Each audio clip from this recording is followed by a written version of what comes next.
أتذكر إن الدكتور فتحي سرور رحمة الله عليه سنة 2016 أصدر آخر موسوعاته وكتاباته العظيمة الوسيط في الإجراءات الجنائية، فدعاني لمكتبه صباحا لاحتساء القهوة معه. وفي هذا اليوم أعطاني كتابه الوسيط وأهداني إياه وأتشرف بذلك. فكان الدكتور فتحي سرور وهو فقيه وعلامة القانون الجنائي والإجراءات الجنائية حبس احتياطي في موقعة الجمل ظلما وتنكيلا به، فكان متأسي ومتأثر بذلك.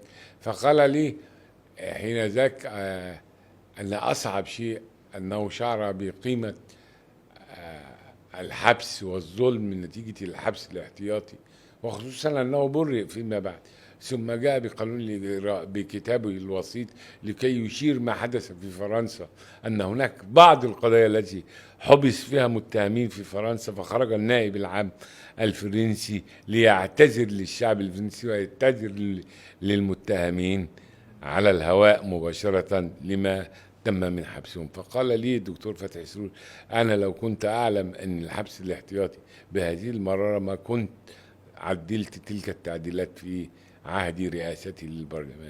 أون مصر، الحياة لحظة بلحظة.